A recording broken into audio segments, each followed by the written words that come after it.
Okay, let's go ahead and get started. Welcome everyone, or if you're watching this recording, we're so glad to have you here.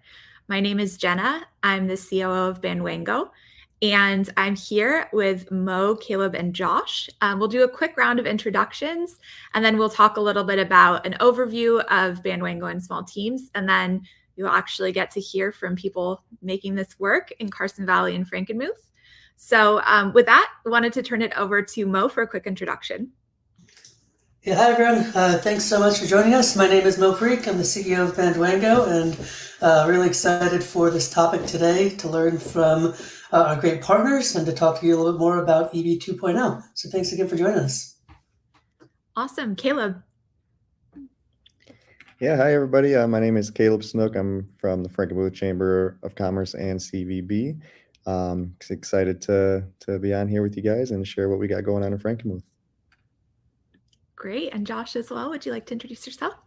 All right. Yeah, thank you. I'm Josh Rudelbach. I'm the Destination Marketing and Data Strategist for Visit Carson Valley. Excited to be on this call talking about the superpower that is being small. So amazing. Yes, we do think it is a superpower. And just a quick housekeeping item. Please put your questions in the chat. We'll try to answer some of them throughout, but we have dedicated time at the end for Q&A. So please write your questions in the chat, and then Mo and I will field them at the end. And if you're watching the recording and you didn't get a chance to ask your question, our team is always here if you want to reach out to us. The best email address is success@bandwango.com. That'll get you the entire customer success team. And you can ask any questions that you like, and we're always happy to jump on a call with you, or you can always email me, jenna@bandwango.com. And with that, let's get started. What we're going to do today is we're going to hear some small team best practices because small is mighty in Bandwango world. We're going to hear from two of our clients that are actually making this work. And then we're going to hear from Mo at the end about all of the exciting changes that have been happening with our product and new features. And then we'll leave plenty of time for Q&A at the end. So I want to talk a little bit. We have hundreds of clients. We have thousands of passes live. And actually, the vast majority of our clients have been small teams, whether you want to define that by the actual team size of your chamber, DMO, or destination, or you want to define that by the population of your town or your destination. The vast majority of Bandwango clients, hundreds and hundreds, have been small. And we have seen some passes go really, really well. And we've seen a few that haven't gone as well. And so based on that, I wanted to give you some overall best practices to set you all up for success when you are thinking about your pass program. The first thing I wanted to mention is what I call the issue of if you build it, they will not come. So that is to say that if you build it, that doesn't mean that anybody is going to see your pass if you don't market it. We can have the best pass in the entire world. It can have incredible prizes. It can have buy-in from all of your merchants. You've got 100 merchants on board. You've spent a ton of time planning out the itinerary. You've got amazing logos and graphics, but nobody ever sees it. And if that's the case, then all of the time and effort that you spent building that pass is going to go to waste. And I know that you all know this in theory. And if you're on this call, maybe you're thinking, I'm a small team, I don't have time for marketing. And I want to tell you that we've seen a lot of partners in this situation and have made it work. And they have made time for marketing with a few small changes and a few tweaks. But the first thing people always come to us and say is, I built this amazing pass, but I don't have any redemptions. And what we always ask first is, where did you put the pass? I like to play a game sometimes, and this is not to call anyone out. The majority of our partners are doing a great job on this. But sometimes someone comes to me and they say, I don't have enough redemptions on the pass, or I don't have enough signups on the pass. And so I like to play a little game with myself, which is, can I find your pass in 2 minutes on the internet? And I will go to the DMO's website, and knowing what the pass is called and knowing what it is, I will try to find it on the website. And you would be surprised at the number of times that in 2, 3, 5 minutes, I actually cannot find the pass on the website. Now, that might be okay in some cases. I know a lot of our partners do a ton of in-person marketing, launch events, that kind of thing. But what I'll say is if you're not putting it on your website, you're probably losing a lot of low-hanging fruit here. And the one thing I want to mention is a lot of people are putting it under a tab on their website that's called either passes or trails. And I want to challenge everyone to think about how people are going to come across that page. Now, you know that the burger pass is out there. They don't know that the burger pass is out there. So how are they going to find the burger pass? Well, they're going to find it in 3 primary ways. They're going to go on your Instagram, your Twitter, or they're going to search a hashtag or an AI tag, and it's going to be best burger in Miami. So I live in Miami. And they're going to go on their favorite social media, and they're going to find best burger in that place. And then they're going to click through that. So if you're not doing any social media promotion, that can be a really quick win, and we can help with some content for that. We are building some really new exciting features that Mo will talk about for content for that. But the second thing is a little bit simpler, and it's just the homepage itself. Now, I've seen so many people who have on their homepage a list of events that they're doing or a list of the top 10 burgers in their city, but there's no link to the pass on that page because they have it hidden under a dedicated passes page. Now, the embed code, I am not a developer at all, but you might know that when you build a Bandwango pass, you get a few lines of code called an embed code. And all you need to do is cut and paste that into the appropriate page on your website. You can ask us for help if you're not sure how to do that. But my advice is people are coming to your homepage because they're about to go to your town. And so they're just Googling your town, and you've put some advertising behind that. So they're ending up on your website. Put it on the pages where people will find it. And to this point, I wrote a note at the bottom. A lot of people have listicles, they have static blog posts, they have top 10s, they have itineraries already on their website. Those things are prime potential conversions to Bandwango passes. If you have a top 10 burgers in your town already, or you have a walking trail of American history in your town already, that can be converted into a pass. And then what I would say is put the pass on the same page as the blog post that you're talking about it. One thing I say to the team is everything can be a pass. So if it's on your website, it can be a pass. It can be something as simple as your latest blog post, an event. Anything can be turned into a pass, and our team is happy to give you some ideas on how to do that.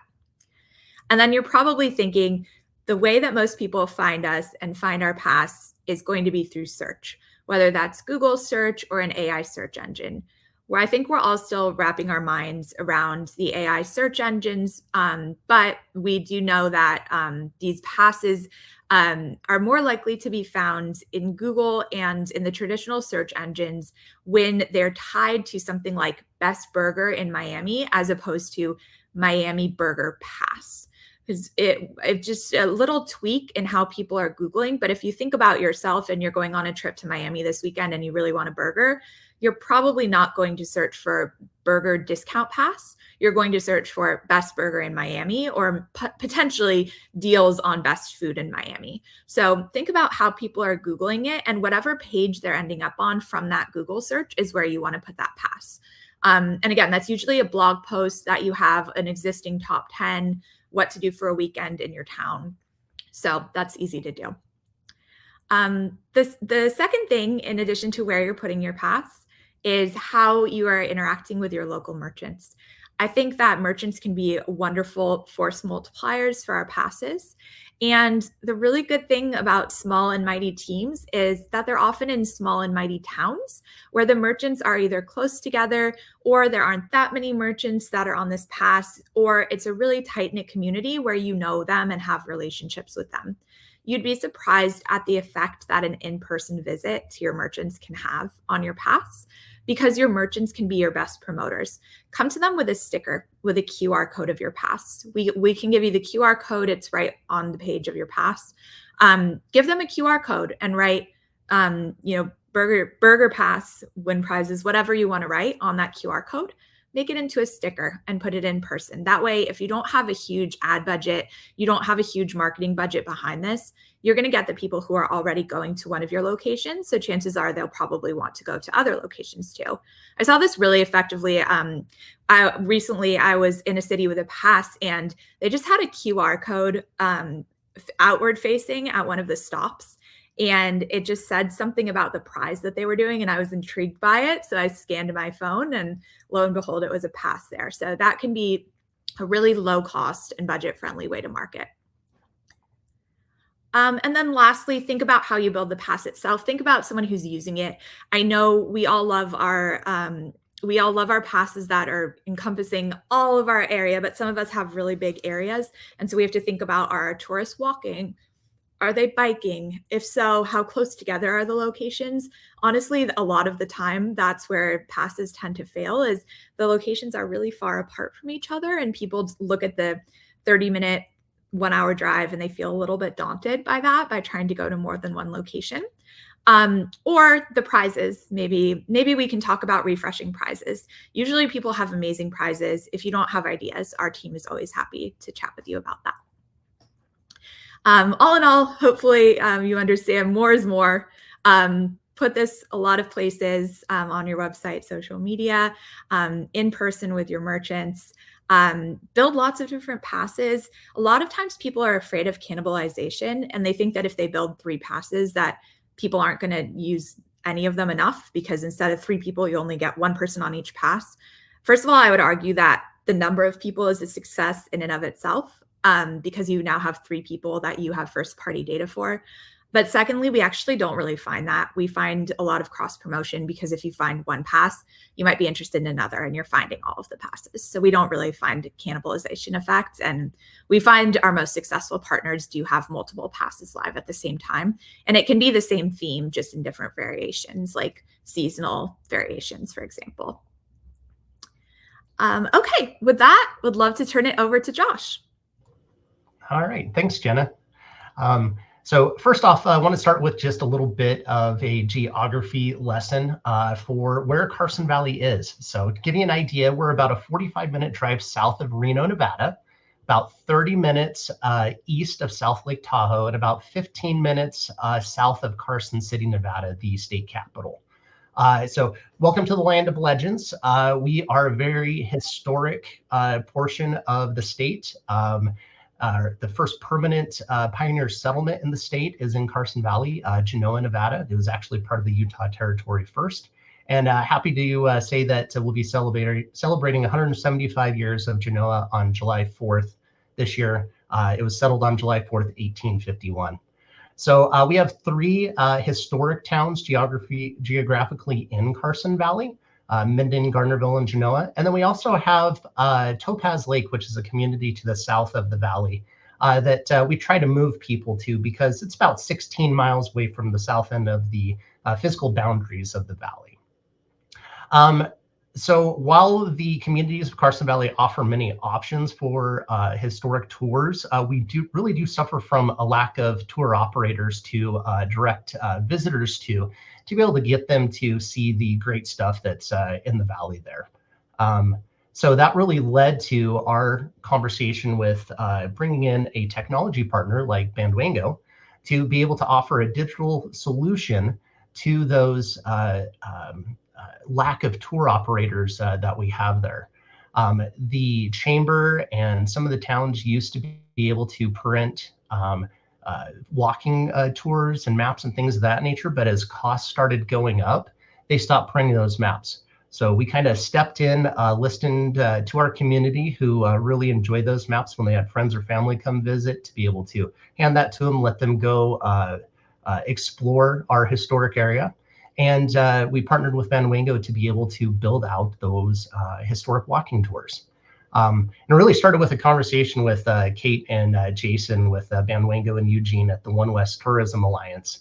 And I was just bouncing ideas off of them as they're talking about, scavenger hunts and gamification and things like that, and asked the question if anybody was using those as historic tours.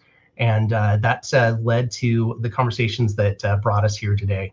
which is kind of funny because I thought I would just be watching this webinar as opposed to presenting on it. So happy to be talking to you all today. Also kind of staying, really close to that community edge. We've done some work with our Carson Valley Arts Council for their studio tours. And then we're also really happy that one of our local partners is going to be bringing back our air show after 4 years. We're going to be building out a pass for them. So one thing that I can say is that when you're a small team, small community, that also makes you very, very close to that community. So really going with that community first mindset was extremely important to us. But while, community is important, we also have to make sure that we are appealing to the visitors. So that's where we brought in the opportunity to have some fun and games with a purpose. And with that, it was really the need to create that movement from the north end of Carson Valley amongst our 3 communities there, and then all the way down to the southern end in Topaz Lake. Entire area compasses about 30 miles north to south, 16 miles to Topaz Lake from the Gardnerville area. So how do we get our visitors to move away from those really popular points of interest where they congregate at, and we start seeing some compression to some of the areas that weren't quite as heavily trafficked? And so our first gamified passport that we launched was the Barrel and Brew Passport. So as you can probably tell by the name, it's drink themed. We are moving people throughout 10 different areas, possible stops from the oldest thirst parlor in the state of Nevada, so the oldest bar in Genoa, to a state distillery and a renovated flour mill that was built in 1906 and then renovated right around 2020.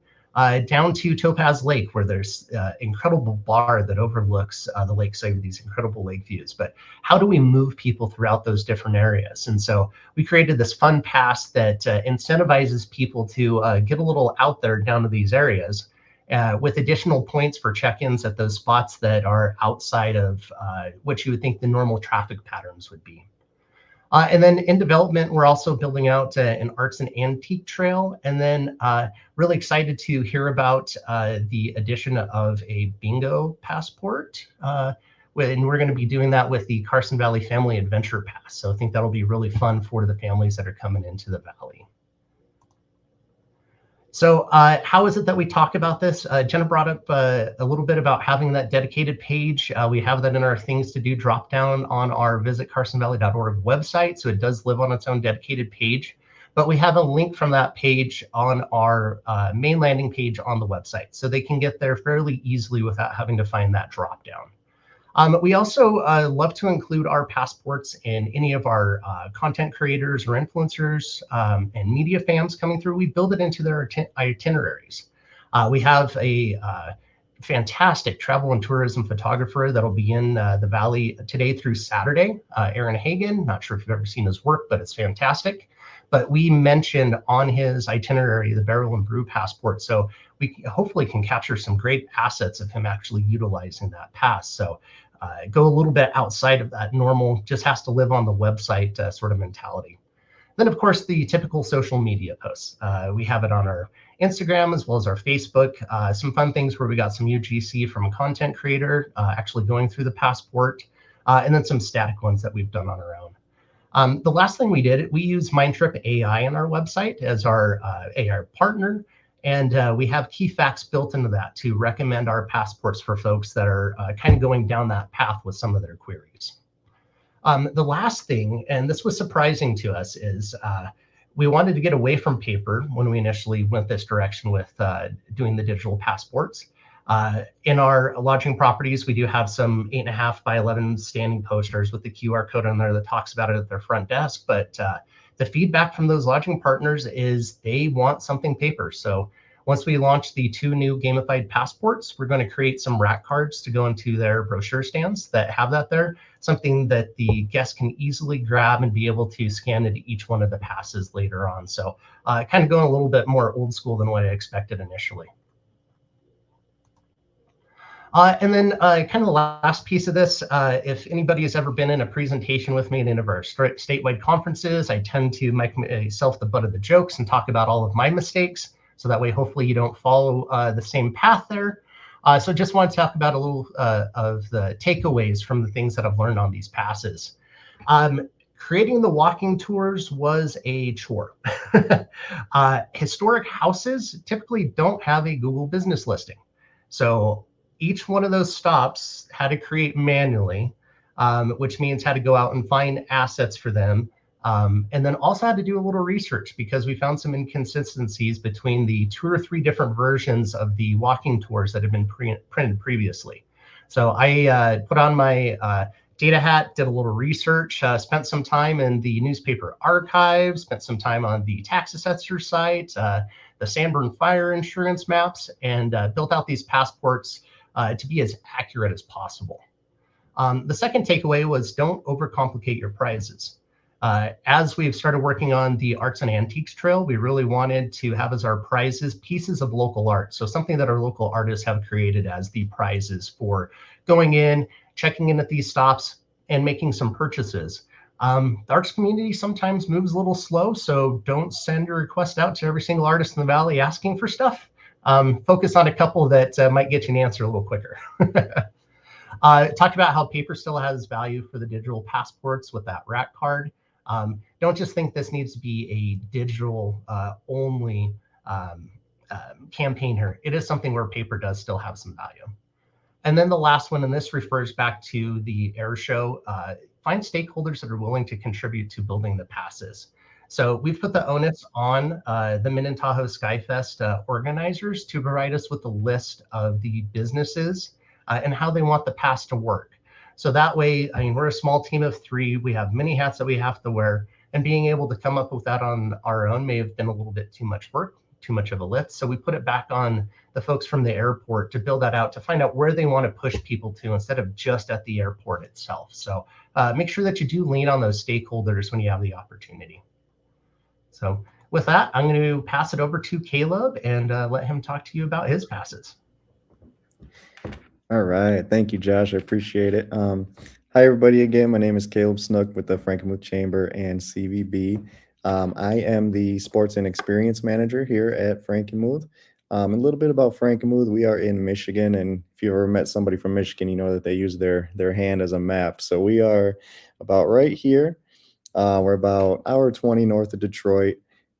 Little town of 5,000 residents, but a little history lesson. We were settled in 1845 by German settlers from Franconia, Bavaria, Germany. So we like to call ourselves Michigan's Little Bavaria.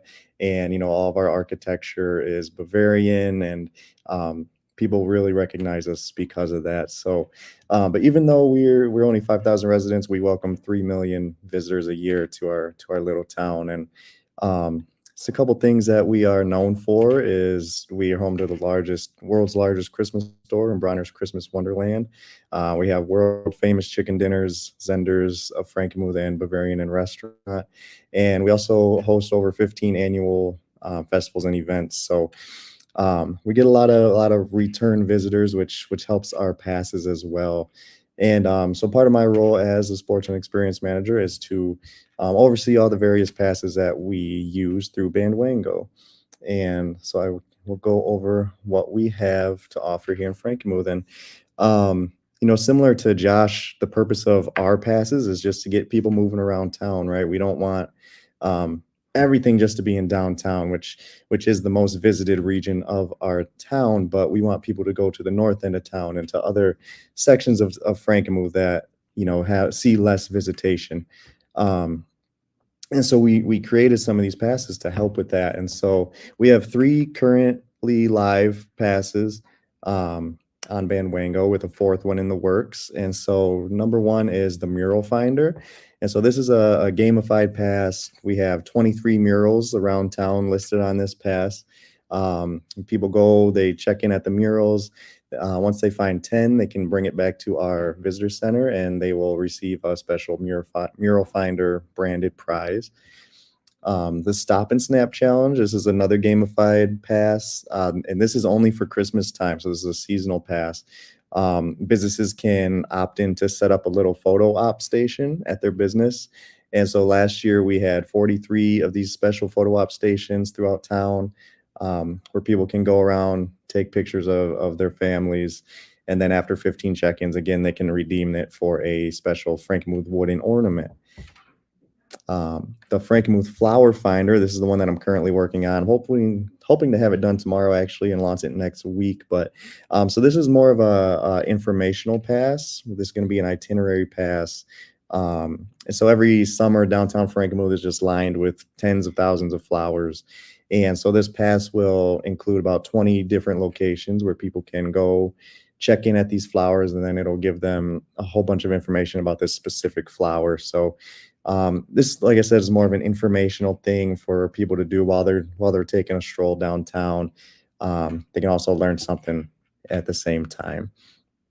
And then our Frankenmuth Gnome Hunt is the other one, the main one that I wanted to talk about today. So this is our most popular pass, and currently we have 54 businesses on it that they each hide a gnome throughout their business. And so this is a scavenger hunt for people to go around town, go into these businesses, and find the gnome that is hidden in those businesses. And again, once they find 15 gnomes, they can come to our visitor center, redeem it for a special prize. We have just some little toys and stuff for prizes. But one prize that we've introduced recently that's become really popular is it's a gnome hat where people can actually wear it around town, and you'll see people walking around town with these hats on. It's really cool to see. But yeah, it's a super popular pass. A little bit of history on the gnome hunt. So back about 2007, we were building a new hotel in town here, and in the ground they dug up crates with some gnomes inside of them. And so because of this got taken to the chamber, and the chamber ended up making this gnome hunt, and businesses just really all got on board with it, and they started hiding gnomes in their business, and it has become a super popular thing. And so it started off as a paper version back then, 20 years ago, and these businesses all got on board. But back in about 2023, we discovered Bandwango, and we wanted to kind of modernize this gnome hunt a little bit and take it digital.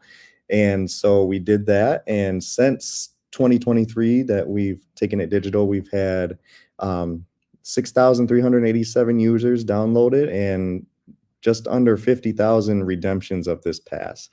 And that's just including the digital pass. We still do offer the paper pass in our visitor center, and that's actually used more still than our digital pass, which is interesting. So it's a super popular thing where it's become a tradition in Frankenmuth. People want to come in and do our gnome hunt.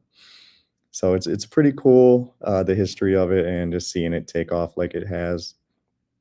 But to promote the pass, we honestly, we don't do anything crazy to promote our pass. Like I said, the gnome hunt specifically has become a tradition, has become a Frankenmuth staple. People want to do it when they come here. But we have our website landing pages that we have specifically for each pass where people can visit. And these are linked throughout different blogs and parts of our website, so people can find them. We do have the QR codes, kind of like we were talking about at the beginning, posted around where each gnome is. I don't have these at the mural finder yet. I'm going to put them up for the murals and the flowers so people can know about the pass a little more and see it as they're walking around town. But we put these things in our visitor guides on our website. Like I said, we do make a handful of social media posts throughout the year about it. But I'd say most of our engagement comes from just people walking into our visitor center and looking for something to do. And our visitor center staff offers them to do this gnome hunt, these passes that are free for them to walk around town and enjoy with their families. So a lot of our engagement comes through that visitor center. And so like I said, these all go in our visitor guide, and then the Stop and Snap, specifically since it's seasonal, we have a special Christmas guide that we produce during that time that the Stop and Snap goes into there. But like I said, the highest form of marketing is just people coming through our visitor center, and we've seen a lot of engagement just through that. And so this is, this is what's worked for us. And it's great for us because, these are free passes. We don't make money off of these passes. So we don't have to put a whole lot of money into marketing these passes.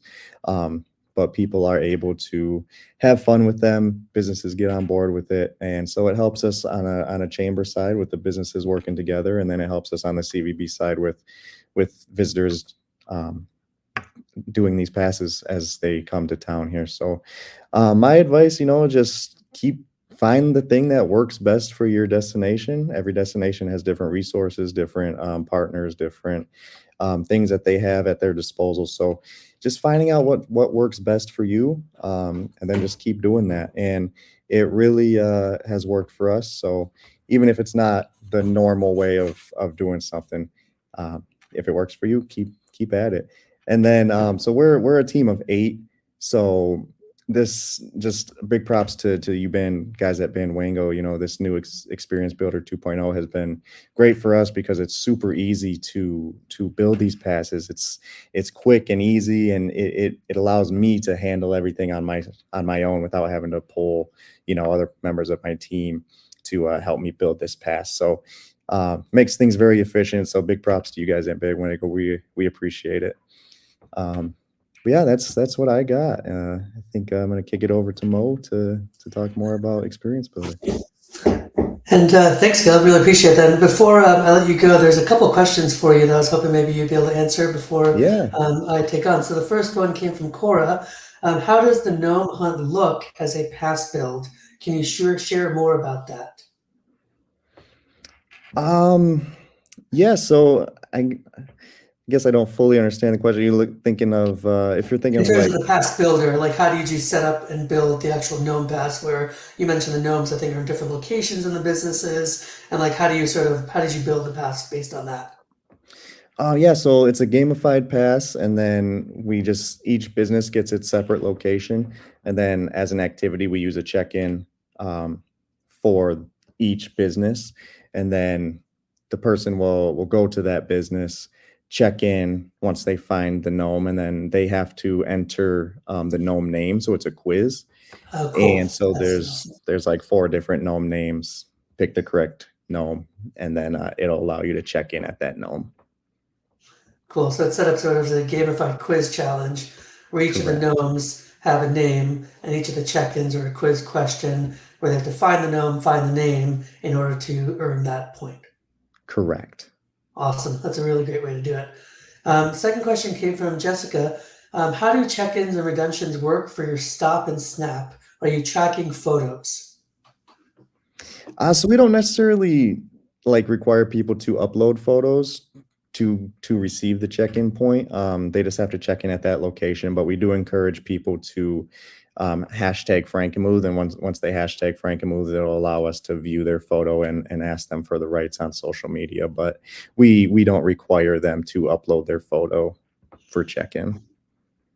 Awesome. Great. Well, thanks so much, Caleb, Josh, for your input here. Really great to see small destinations just doing really fun, cool things. Caleb, I spent a lot of time in Carson Valley, Gardnerville especially, so I definitely know that area. But Caleb, you have definitely piqued my interest to come see you guys in Frankenmuth because that sounds awesome. Me and my wife love Christmas tours, so we might have to come check you guys out. Yes, absolutely. Love that. Awesome. So I'm going to go ahead and share my screen here. So what I'm going to talk a little bit about is just Experience Builder 2.0 and really the aspects of it currently and in the future that we're really working on that are focused on what I like to call the easy button.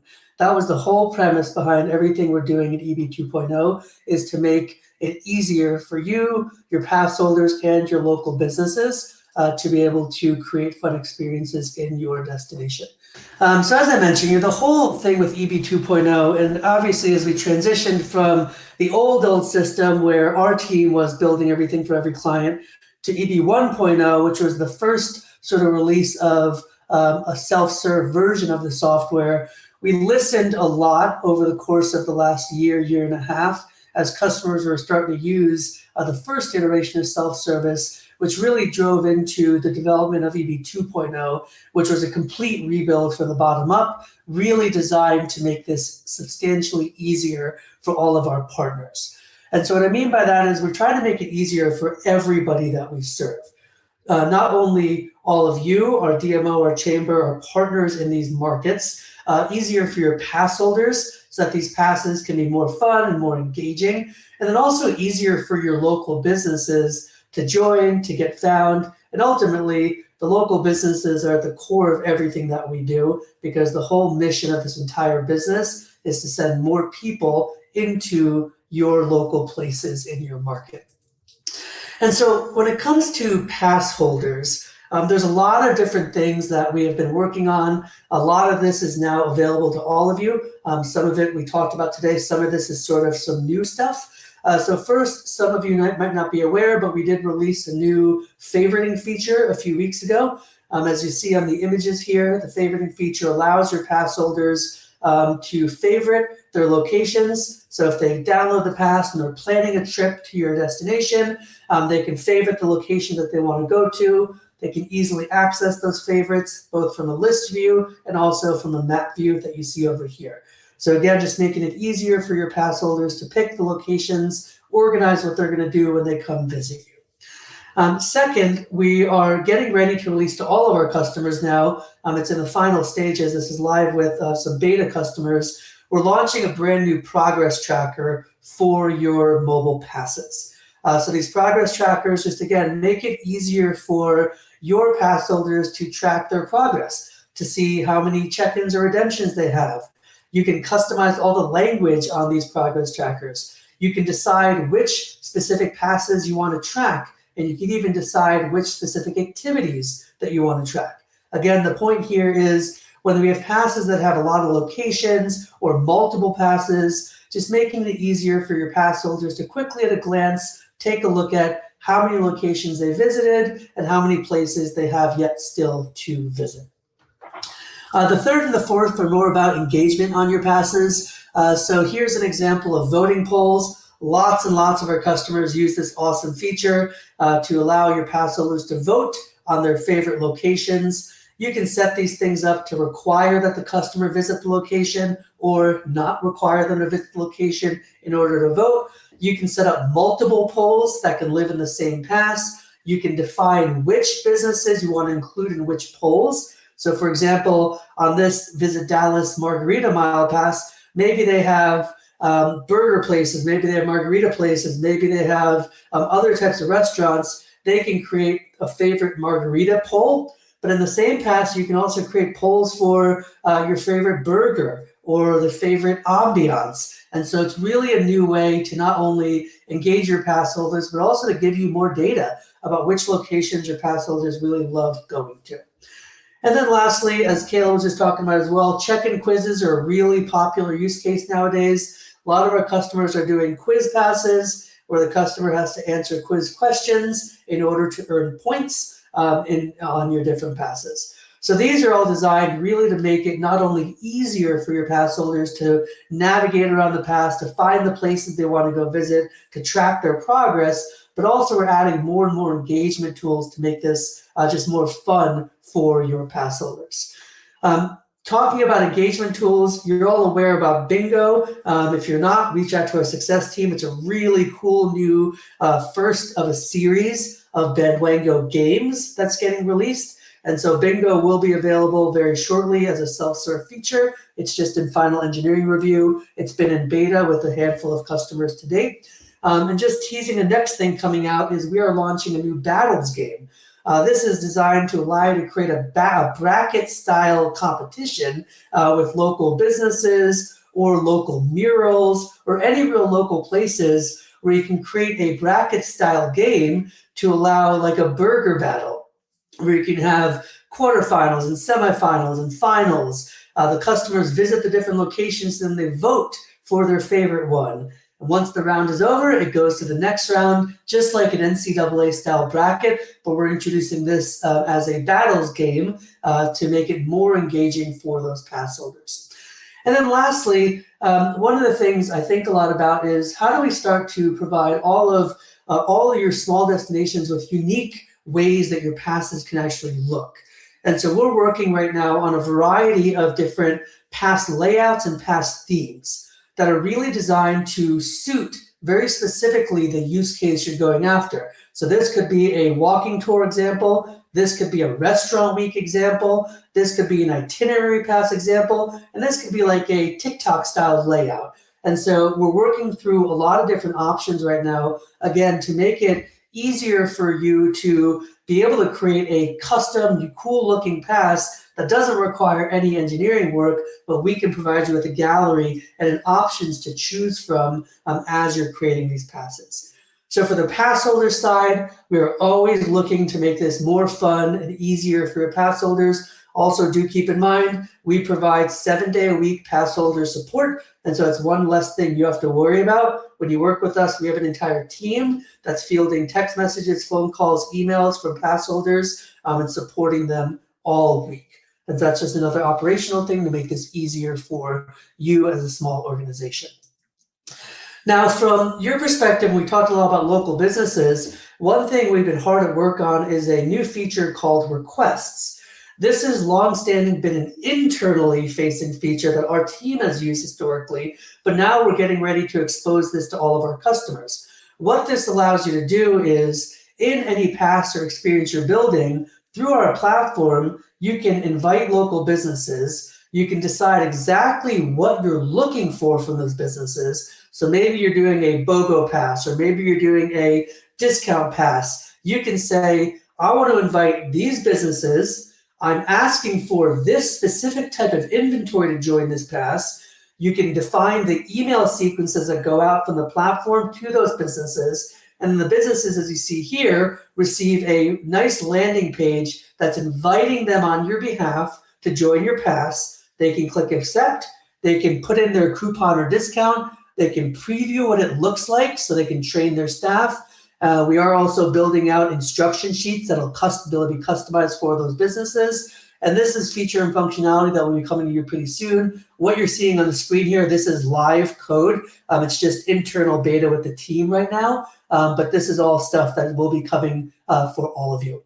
And then next is we are starting to work on more CRM integrations. So we are starting with a simple view integration to begin with. The point here is to make it easier for you to be able to import and sync your local place information from your CRM system directly. Just so you don't have to enter these things manually or do it twice. We're working on a way that we can just tie this into the Simple View CRM. And again, the point being, we want to make this easier for you to bring your local businesses into the ecosystem. And then currently in the platform, as many of you might have already seen, there's a lot of AI and automation enhancements we've already made.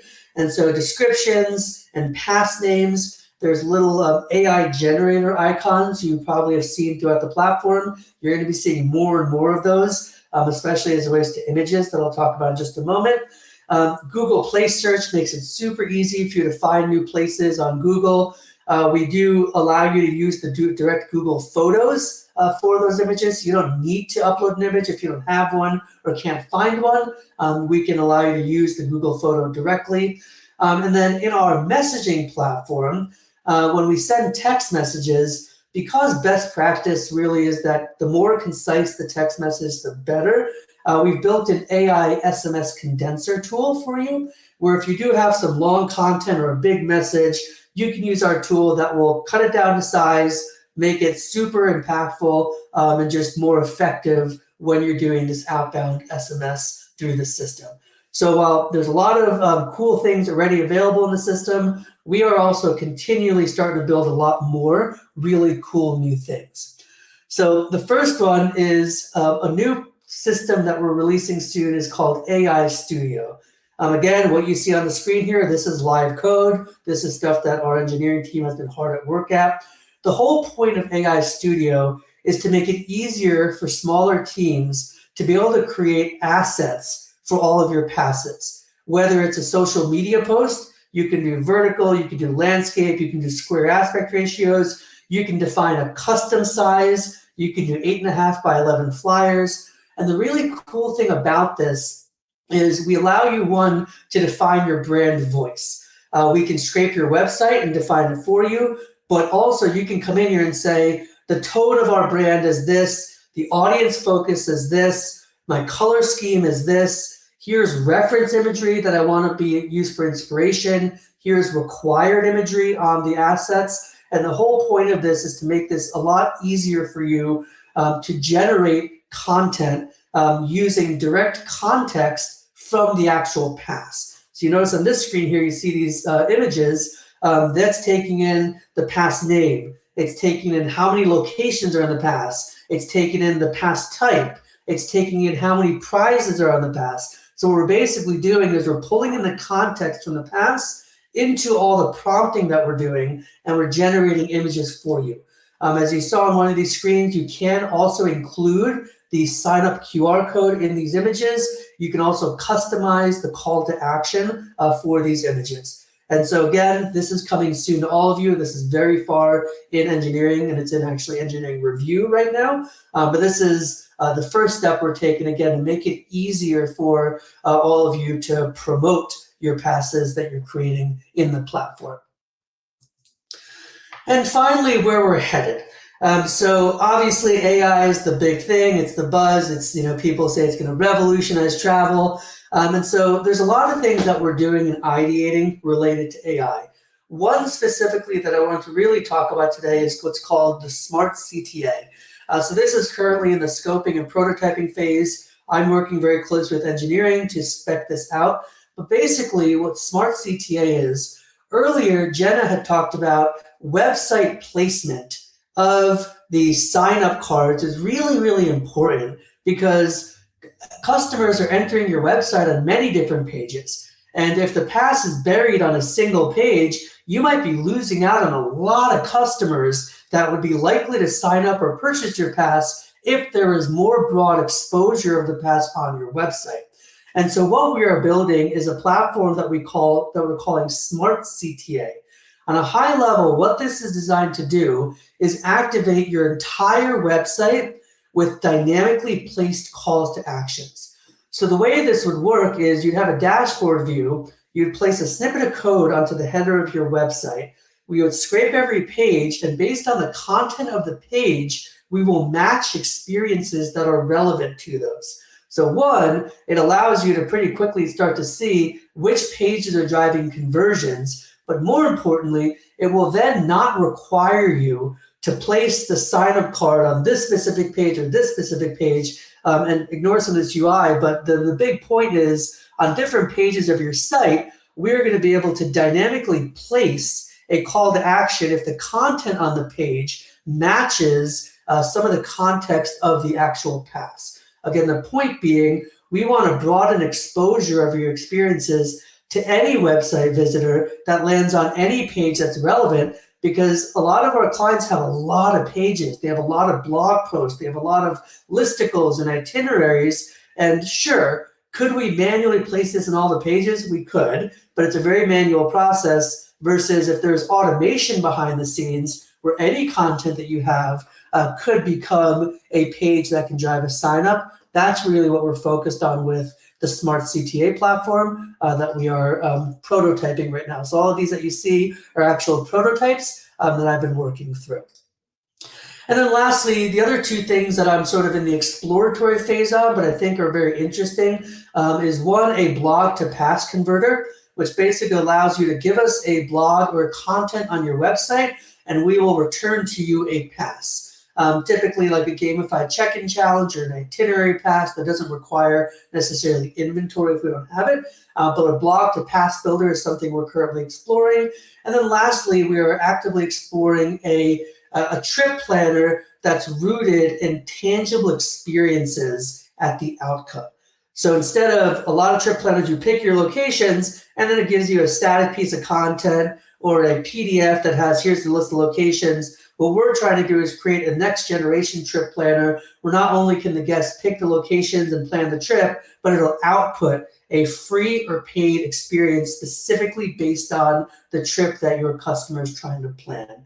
So again, these two are very much still in the exploratory phase, but we are very, very focused right now on building out all of the tooling to make it substantially easier for you, our partners, for your pass holders, and for your local businesses to help create these fun experiences. Because at the end of the day, if we can do this together, our company's mission is to send 100 million people into the local communities that we serve. We just crossed 7 million like 2 days ago.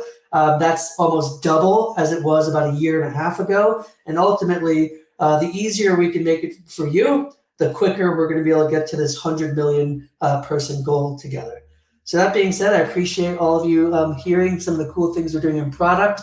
If there's any questions, if there's any ideas that you have, I welcome you to get in touch with me. You can reach me at mo@bandwango.com. So thank you very much. And McLean, I think you're going to take over again. I actually am. So, Awesome. Sorry, Q&A. Mo, this one is for you. Jessica asks, they're not seeing the favorites feature. Is there an ETA on that one? Yep. So Jessica, that's going to be coming probably in the next couple days. So the favorite feature, a lot of the new mobile pass enhancements are on a upgraded version of the mobile pass that is being released right now to all clients. So as soon as that's released, with that's coming some of the bingo stuff. But as I talked to development this morning, we're a day or two maybe out from this at this point. So you will be seeing this very shortly, and it'll be turned on automatically. So you won't have to do anything on your end when this is released. Amazing. Great. And then one last question, unless anyone has any others, please feel free to put them in the chat. One question, wondering, this one's to Caleb and Josh. Do you have any recommendations if you're just starting with getting local partners and local businesses involved? Yeah, I can jump in on that one. Show up in person.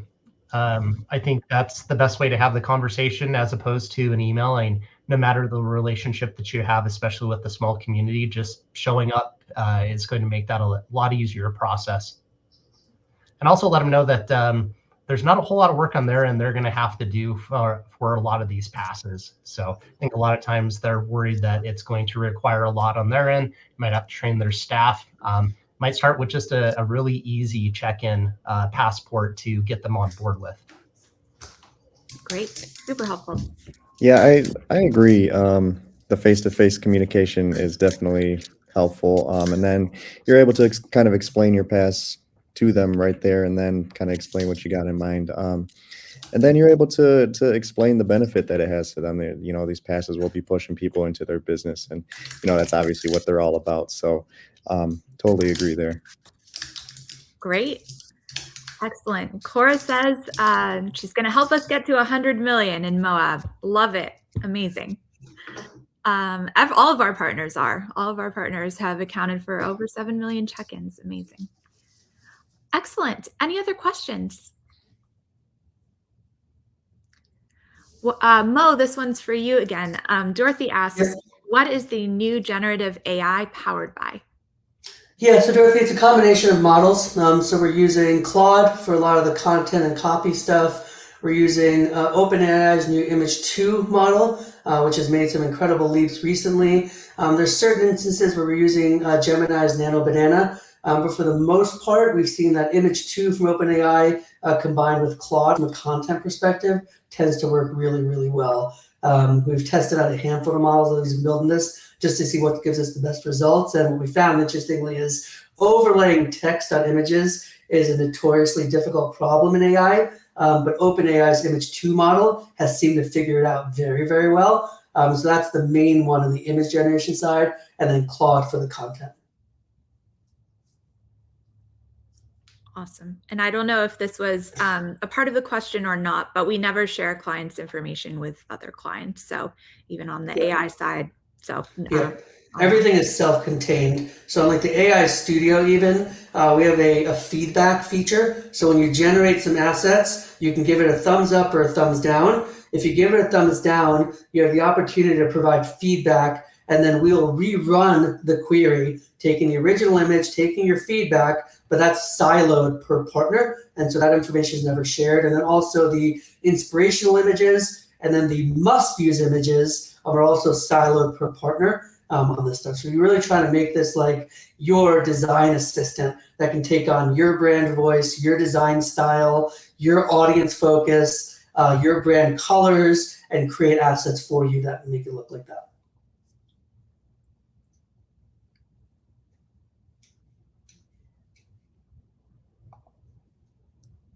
Great. Excellent. Other questions?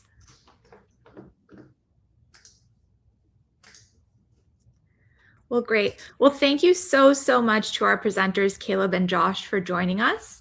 And I need to get to both of your destinations to visit them. They sound awesome. Please stay in the loop. And if you'd like to contact us, we have some links here.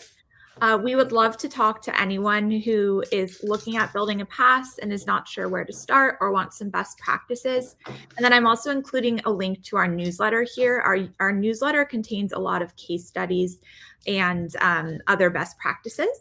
So that one's a good one. So I'll leave this on the screen for 1 second before we wrap up in case anyone wants to scan. And with that, thank you so much for joining. I hope this was helpful to everyone. I found it very helpful to learn from Josh and Caleb. So thank you so much. We really appreciate you joining. Please feel free to send to your colleagues who didn't have the chance to join. The link will be sent out to you. And as always, feel free to reach out to our team for anything at all. Thank you, everyone. Appreciate all of you. And thank you, Josh. Thank you, Caleb. Really appreciate it. Thank you, guys. Thanks.